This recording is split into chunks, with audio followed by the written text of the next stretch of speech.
Hello. Is there anybody there? In the darkness, I have to stop looking at the screen and make sure I focus on looking at you guys. Now, how are you going? Welcome to number one in the live broadcast catalog of many, I'm sure we're going to find, okay? So this is a live hangout for I Love PT. It's about time I got my act together and started doing something different. We've always been about being different. So what we're going to do today is we're going to think about what the truth behind fitness is. I'm trying to find out where my camera angle is here. It's the the setup has been quite interesting today. So the actual camera I have is an 85mm, which gives me this wonderful full effect. Nice dark room in the back. I thought it'd give me a little bit of mystery. Yeah, okay. And a single light over here on my right, which is on your left. I think it's all turned around on the live webcam. And yeah, so here we go. So basically what we're thinking about, what we're really talking about today is how and what the truth of fitness is. Now, what people think about when they think about fitness, and everybody seems to have the idea in their head that if they do something, that it's better than nothing. Well, actually, the truth is doing something may well be worse than doing nothing, because if it's not followed up with the right procedures, for example, if you go and do a massive workout, but prior to that workout, you haven't been eating properly or drinking properly or had enough food or protein in the system, the body is an amazing scavenger. It will take the elements that are already inside the body, because that's all it has access to, and it will start to break those down to feed or repair damage that might already have been done inside the body. So this might be something like when you damage your muscles, there's the actual physics side, the movement side of your body. The muscles tend to break. That's where we get soreness inside the muscles for. When you get soreness inside the muscles, it means that basically those muscles have to then be repaired. And one of the basic building blocks inside the body is something called protein. It's one of the three main metabolisms that we have in the body: protein, carbs, and fat. And we need to meet certain quotas every day to be able to make sure that we have enough to repair the muscles and to power the body and to cover the body enough fat to keep it alive and well. Basically, if you don't meet these daily quotas, and they change throughout different phases of your life, that's something that we call starvation. Starvation then can be something that happens because you don't feed yourself anything, or you don't feed yourself the right amount. And then we have the opposite, which is when you eat too much. That's when we gain weight and the body becomes distressed because it can no longer process above and beyond a certain level of what's happening. So what's the point then of saying, well, what's the truth about fitness? Well, going for a run might be great. It could be something that really gives you a buzz and makes you feel good inside. And in itself, that's not such a bad thing. But what we're really looking at here is the hype around fitness, the fact that you're told all these things, that you must be fit and you must be healthy, where the fitness starts way before you actually get your Lycra on and hit the gym. It doesn't make any difference what you do once you're there. But prior to that, if you haven't put the right things in place, then fitness in itself is a pretty lame thing to do. It's not going to give you everything that you thought you might find. And this is the truth, because so many people say, well, especially office workers, people who have a lot of time to sit around and talk about the workouts they're going to have at lunchtime, or going to the gym before they go to work or after work.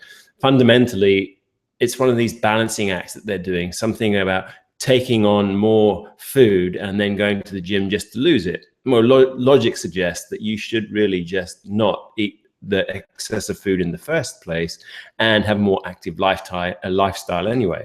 This would then give you that balance in longevity.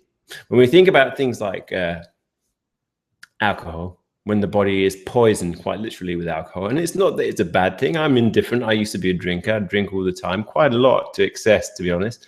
And I gave that up for other things. I realized I couldn't do both things. It was like being a slave with two masters. Alcohol wanted to rule me in one way, and the lifestyle that took me over to that way of life and the excesses thereof. And then on the other side, I found that I was unable to really be authentic in how I wanted to pursue my well-being. And that's quite important in thinking about why we pursue fitness in the first place. Because if I am going to drink, if I am going to overeat or binge eat or whatever it is, smoke that I'm going to do, or do drugs, which is very common, then I have to ask myself what the end game really is, because I'm setting myself up for a complete failure. as I won't be able to sustain these goals, and this becomes something somewhat of a problem, and will be a source of internal conflict for everybody, especially yourself, as you find it harder and harder to go against the grain of what it is you say you want to achieve. So the truth about fitness very much depends on the individual. And the way that we look at it is what you do repeatedly, you become. So if you're doing something over and over again, and that could be eating, that could be drinking, it could be exercising, where it means then there has to be an equal and opposite reaction to that allows you to make sure that you're taking into account or project managing your body efficiently.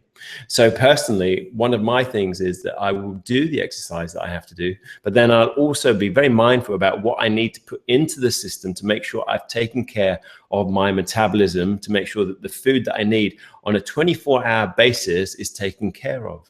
Now, if I don't do that, let's say I go for a run every day for 30 minutes, but I don't know how much protein I should be having each day. Well, if I don't know how much protein I'm having each day, what I'm actually doing, let's just say that I'm not getting enough, then each day my body has to take an element of the protein that's existing in the body, which in our case as humans is the muscle, okay? So we're taking the elements of that away to be able to refuel and repair things that are being damaged. Now, if you imagine the longevity that occurs, or the over time process that occurs by taking away and putting the oats back through the horse and feeding the horse oats that have already been through it, well, obviously each time you do that, the quality of the muscle is going to be less and less.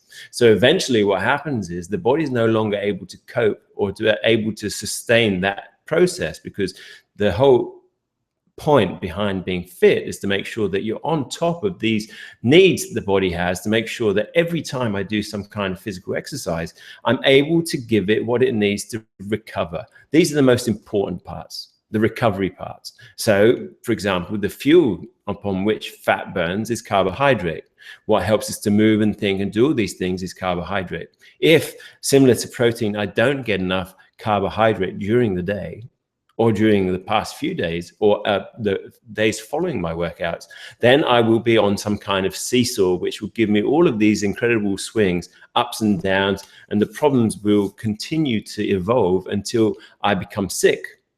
And this kind of sickness, I mean, when we go to the doctor, one of the things that they don't ask is, how much protein have you had today? Do you know how much protein you've had today? And to be honest with you, most people would struggle to find or to be able to say how much protein they've had. One of my biggest things that I always ask people when they come to me and they say they're struggling to lose weight, their energy levels are low, they've got depression, they've got all kinds of illnesses, they can't shake a cold. One of the first things I ask, which is what the doctors should be asking, is how much protein have you had today? And second to that, the question should be, how much water are you consuming today? And if you're unaware of those two things, well, there's got to be something in that, because your body is a fantastic machine, which is able to do so many things, but it isn't able to do magic.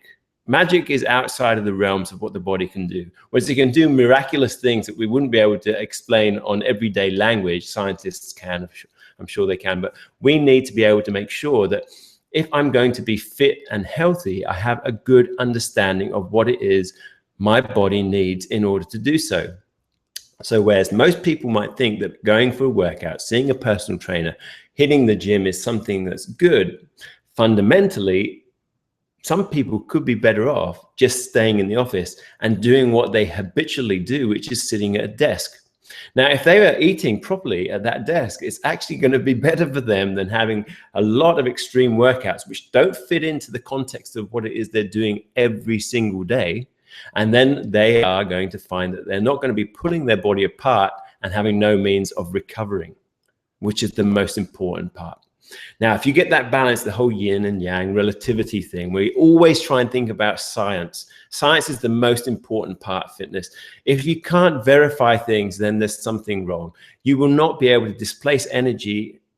Energy in the body can be stored as fat. It can be stored as carbohydrate in the body and the muscle. But what we look at primarily of excess energy supply is usually stored as fat. That fat is still has to comply with the laws of physics, with the laws of the universe, okay? It cannot disappear without something else happening. And it's usually calorific value, which is an expression of heat. So to burn fat, you have to do something to get rid of it. Now, the first instance of preventing fat is not to put it there in the first place. So most office workers are going to work off the excesses that they had for drinking the night before, 5, 6, 10 beers, whatever it was, glasses of wine. That in itself has a calorific value with no nutritional value. So this energy therefore has to come into the body. The body shrugs like this and it says, oh, Jesus, what am I supposed to do with this? It's not something that I can deal with. So it starts to break this down. And also it finds it hard to just not expel all this energy in one big gulp. And it wants to get it all out of the system and try and make way for the new food that's coming through. So every time alcohol is introduced to the body, what it does is it kind of slows the system right down. And the food that arrives after that, during that process, is usually then that the metabolism is unable to cope. And as an auxiliary process, it then starts to store that as fat. This fat then is just stored after, as any other fat would be, as if it come from excess food, but it's still there. It doesn't mean it's going to go away. It's still going to be waiting there until it's used as a transfer or a means of energy transfer from one state to another, okay? So this is usually done in the form of heat. That's why the body heats up while we're exercising. And therefore, if you're therefore as well eating the right foods post these events, you can start to break down the fat to use it as a means of fuel to fuel the body in the processes of running, weightlifting, cardiovascular exercise, whatever it is you've chosen to do as a form of exercise. But this is all based on something, which is called relativity. And relativity suggests, why do that to yourself in the first place than to torture yourself just to get rid of it as a result of overindulgence, whatever it is you've done. So the best thing to do, fantastic as this may sound, and the most simple advice is not to eat the cake, or at least not to eat as much cake. Because in itself, if your motivation for going to the gym or for exercise is to lose weight, but on the other hand, you're putting the energy into the body without really thinking about what the need for that energy is, well, realistically, that's a kind of social insanity, isn't it? I mean, I'm going to burn off the cake I had last night because I couldn't control myself. So I'm going to torture myself over here just to lose that. And I justify that by its own means. Well, if that's the basis of your justification for exercise, then there's absolutely no point in exercise whatsoever unless you can control your appetite. And that's a matter then of willpower. So when we get to willpower, what we're talking about with willpower is most people will struggle, but also most people are simply addicted to the simple sugars in some carbohydrates. And most supermarkets, there are maybe 20 aisles, maybe 17 of those could be just dismissed or gotten rid of completely because they are just laden and loaded with chemicals and simple sugars, which the primarily function of is to change you into some kind of food junkie, to make sure you get addicted to the simple sugars that are flowing through your body. They get all of this processes in your body, livening up the senses and releasing chemicals to make you feel like a drug addict would. So I guess in that respect, what we're looking at here is being honest with yourself and asking what your motivation for exercise is. So getting a personal trainer is good in a way if your objective is to learn how to move properly, how to remove excess weight, how to do something more specific other than just be, I don't know, lots of people, their vanities take over. And what they're trying to find is a way of justifying their overeating or their overindulgences by paying a trainer to put them in the blender for an hour, 30 minutes and help them to drop the weight.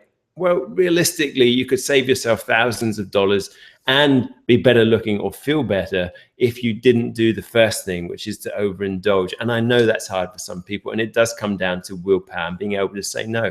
And it's about making a decision as to what your end game is and how long you can go realistically doing that same cycle over and over again to your body, and allowing that to be the way that you live your life. And as I said before, what we do repeatedly, we become, yes? So in that respect, it means if I change the way that I do things today, as day one, it means I'm going to be able to change things moving forward if I stick with it.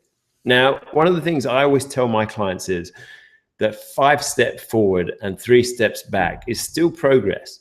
And I do factor in, there's no guilt tripping. There can be no guilt tripping with fitness or anything really, because if you're on the right path, if you're going to the top of Everest, there's a path to the top. There are several paths.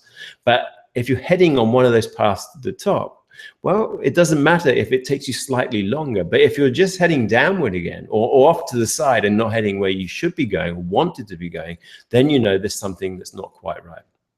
That is why we need to be realistic about what our objectives for fitness and exercise really are. Because if you're going against yourself, against the grain, and telling yourself, well, you know, fitness is something I should be doing because the magazines, the media, all the hype that I see every day about being healthy and being fit. Well, realistically, if you work in an office, the need for you to be a super fit person when you're doing a sedentary job where you're not really stressing your body that much, you're not particularly doing yourself any favors. Whereas it's good to get the heart rate up. And if you want to be a sexual athlete, for example, that could be something that drives you. It is a personal motivator for me. But at the end of the day, I know that it's a by result or something that happens as a means of me doing the exercise continuously and making sure that I'm having the right food as well. Now, down to that, we come to lifestyle as well. Now, if your lifestyle is very busy and you're finding that you're having to compromise what you do every day in order to exercise and other things in your life are suffering, well, then it's not really worth pursuing as much. Excuse me. Because if you've put yourself in a position where you're unable to exercise at leisure or to be able to do it for long enough, then basically what you're going to find is that it's just going to be a source of constant disappointment. And in which respect, most people don't realize just how simple a workout routine should be. Now, because of marketing, because of how things have changed since the Second World War, if we go all the way back to the Second World War, after, for example, in Europe, things were devastated. We've had 80 years now of being able to observe how people use their energy in a recreational sphere. So basically, back in the day, they would not have had any time to think about going to exercise for fun, because there was so much to have been done, so many manual processes we take for granted now, that exercise would have been poo-pooed by other people to say, well, you know, you're going to exercise when there's walls to rebuild, there's gutters to put it in, there's everything that's devastation to rebuild economies. And people really didn't have that time to do it. But as it became more popular, the marketeers and the clever people who opened up gyms started to develop machines on push-pull basis and all these mechanical machines to popularize the concept of going to the gym, to make it part of a lifestyle factor. Then the food people jumped in and tried to maximize and to bleed off this concept that the gym inventors and people had tried to push as something that everybody should be doing. So these two things together became a faddish kind of thing to sell, and basically to open up gyms and to increase healthy foods for people, which realistically, you know, you go to the market and you can buy food, or to the supermarket and buy food which is healthy enough without it having to be packaged up and labeled as low sugar or low carb or low fat. So fundamentally, moving forwards from there, we've been able to see that now we do have the time to be able to exercise when we want to, because we don't have to work as hard in a way that we might have had to have done before. It really shows how things have changed. So exercise, again, from that perspective, now we have the time, we feel we should be compelled to exercise. We're told that we have to exercise. But on the other side of things, we're still encouraged to drink and party and reward ourselves because we work so hard, and we have to give ourselves something we're worthy of. And then we have to repair the damage that we've done to ourselves because of the auto reward system that we've put into place. So it's all a little bit cockeyed if you think about it.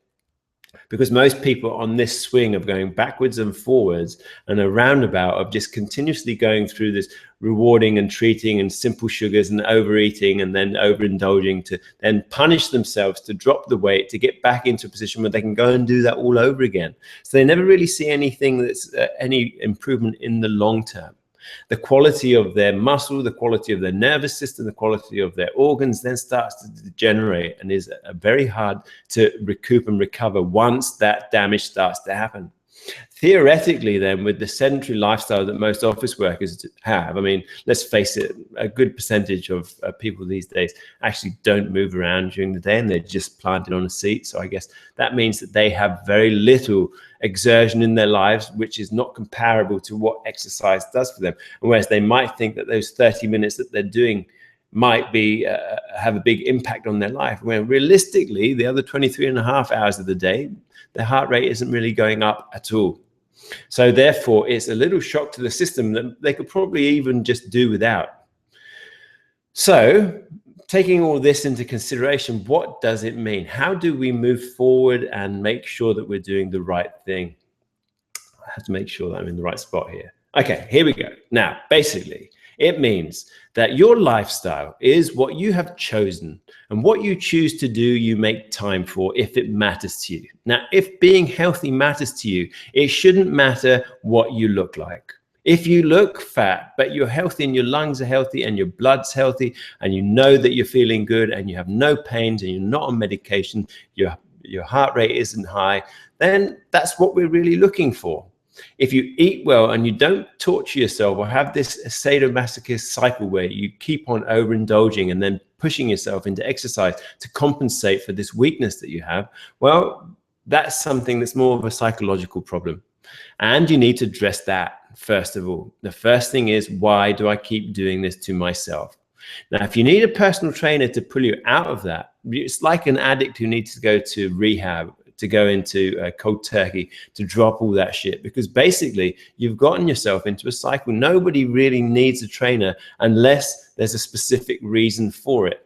Personally, I don't take on clients unless they have a need. So they might have had some kind of pathology, post-injury, they're going to have a baby, something that's really specific. If somebody comes to me and says, I want a six-pack, I'll explain to them that thank you very much, but it's just not my cup of tea. I won't do that for somebody because I don't believe that what I'm going to give you has enough to be classified in the means of vanity, which I really think, you know, there are trainers out there who would be happy to show you how to get a six-pack. Well, that's my camera just packed in.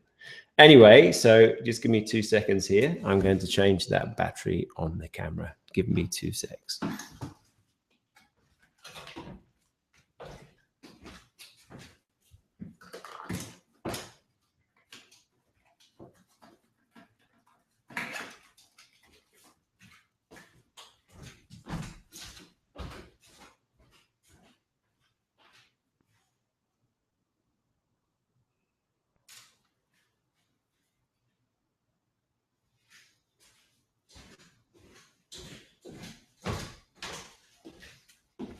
And we're back. Hey, so basically, that was a good one. So yeah, here we go. That wasn't the battery. It was the camera saying, hey, I've done enough. It's limited to 20 minutes. So I'm back. Yeah, so basically what you want to do fundamentally, I'll take note of that for the next one, you can guarantee.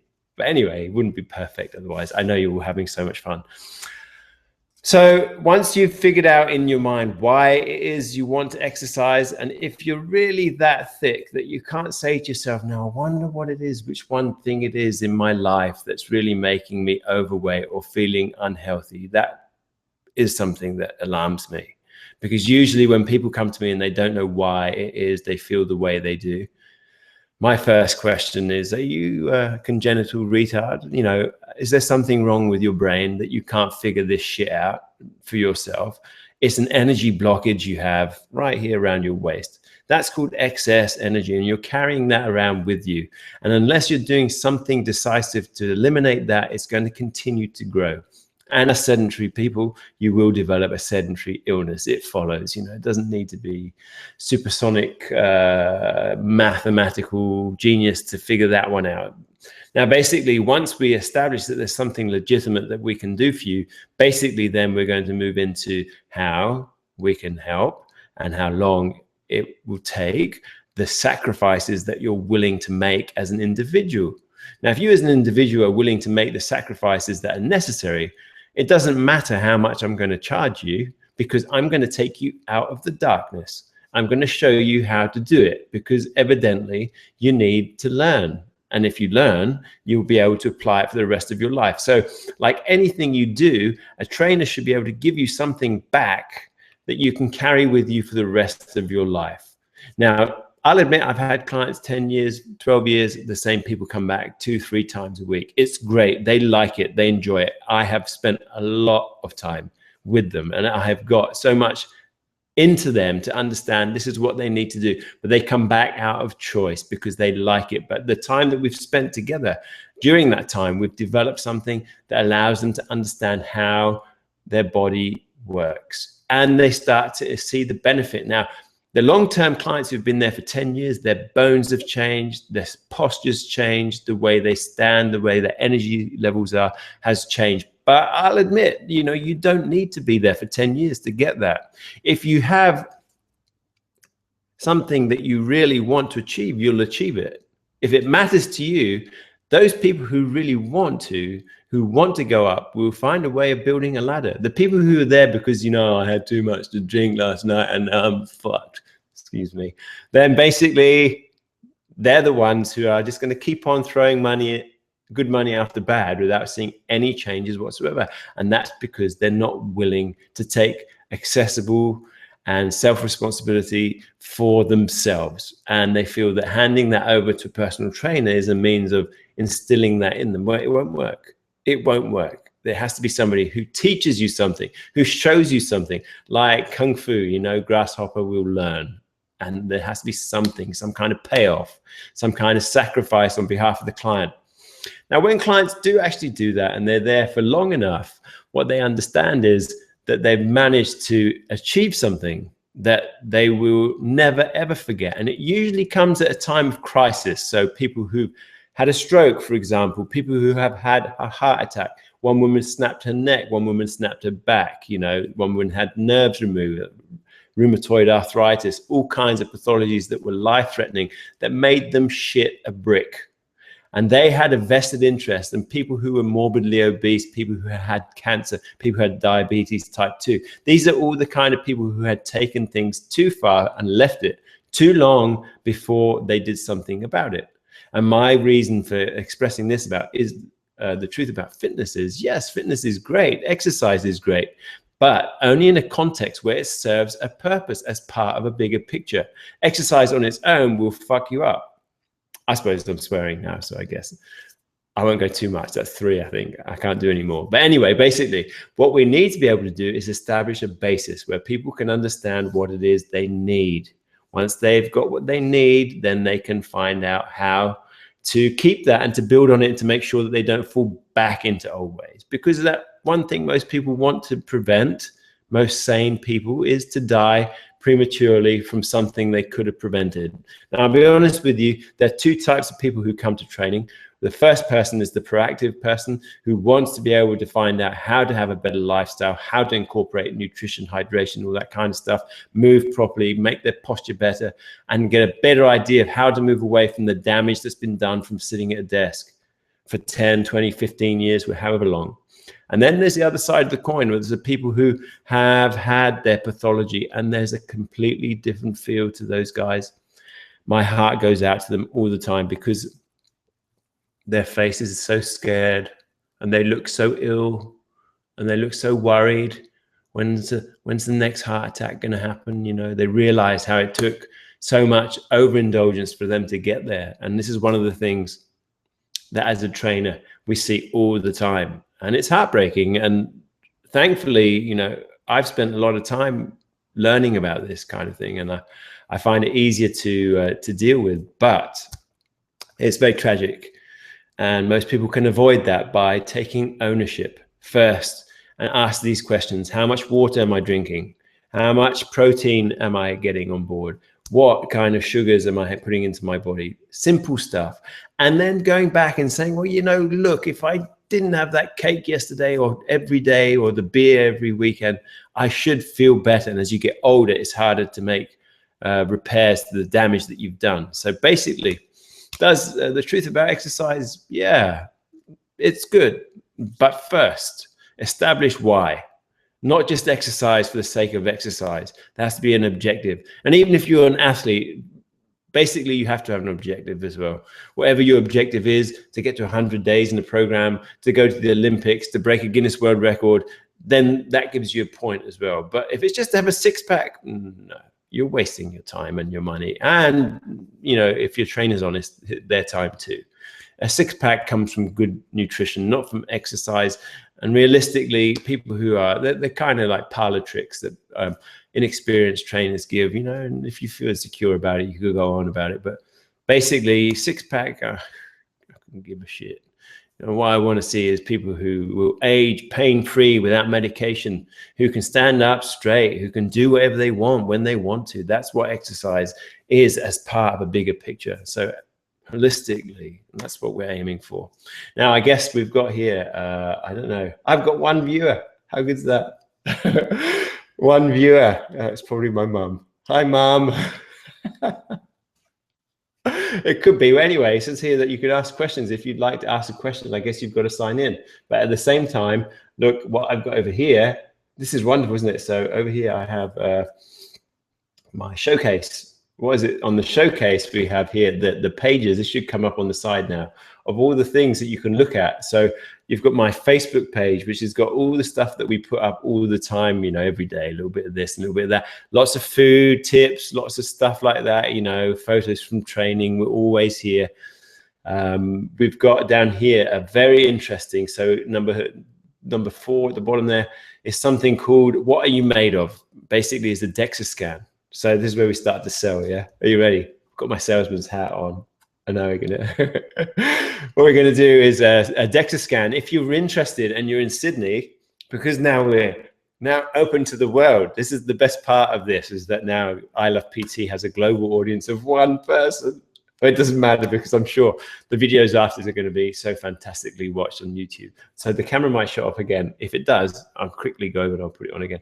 But at the bottom here, if you click on What Are You Made Of, you've got this little link down here on the bottom of your screen. You can see how you can get a DEXA scan to understand what it is, get a snapshot of how your body is composed in terms of muscle, bone, and fat to the gram, by region for your whole body. Once you get these scientific facts with hospital grade scans with very low radiation, almost non-apparent, basically we have a place to start. Then we can make some goals, and then we can start to really revolutionize not only your physical things, but your emotional understanding of why these things are happening, which gives you great peace of mind. Psychologically, everything starts to piece together, and we put the tiny little cogs that might be missing, the self-respect, everything that works to help you to get your life on track, okay? So basically, that's down at the bottom here. If you click on that, What Are You Made Of, you go to that website.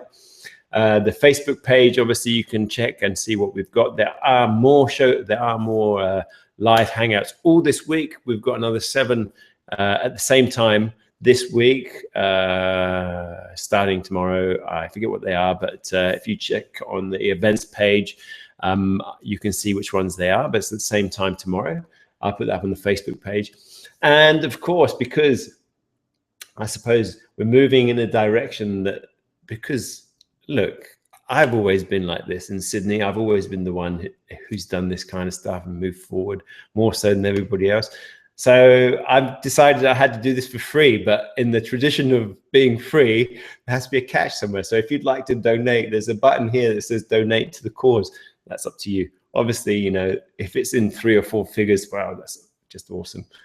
5 grand would be nice. But if you just come back, maybe next time, no viewers, it's because I mentioned the money, I guess. But yeah, so what we'll finish off with just a little bit here of going to question and answer here. And see if anybody has any questions here. Nobody has any questions. That's fine. I guess I've been very thorough today. Thorough enough. Well, just remember, The first thing you have to do in order to exercise properly is ask yourself, what's my motivation? Once you understand what your motivation is, project manage the hell out of that and make sure that you have a plan that you can stick with. Once you've got that, it doesn't have to be a fantastic plan that takes you to the moon and back. It has to be something you can do. And as you get better, you can evolve it. Don't bite off too much. Don't try and change everything in one go. But remember, the truth about fitness and exercise is it will work only if it's relevant to you and your situation. And sometimes the best solution is to work on the chemical side, just the food and nutrition, rather than working out. If you can do that without starving yourself and making sure you're getting adequate nutrition and hydration every day for a period of maybe a week or two, then you can start thinking about putting more and more into the routine. Anyway, saying that, I'm here. If you need to contact me, it's pat@ilovept.com. You can book a private consultation. I don't charge the earth, just the moon and the stars. No, it's pretty cool. I can help you. I can really give you some help and insights as to what's happening, and there'll be no bullshit. That's guaranteed. Okay. And we run a money back guarantee. If what we don't do doesn't help, then you don't pay. It's simple. We've been doing this a long, long time, and I personally take a lot of pride in every person that I help. So I look forward to hearing from you if you're interested. And of course, don't forget to tune in tomorrow for the next one. Let's have a look. I can take a quick look here and see what my events say. Okay, how to get in the best shape for 2016 is tomorrow's one. So yeah, 8 o'clock tomorrow if you're here. Otherwise, there's one every day this week, and we'll be putting up more and more. If you have a topic you'd like to suggest or something that you'd want to hear more about, please suggest it. I'm sure you can send me an email, pat@ilovept.com, and I'll put my email at the bottom of the screen. And I look forward to seeing you all tomorrow night at 8 o'clock again, which I guess is going to be different times all around the world. But hey, this has been good. Apart from the small malfunction in the camera, I'm sure you'll be back. But thank you, and I wish you good night, unless anybody has any questions, and that looks like there isn't. That's fine. I'm not bastards. Okay.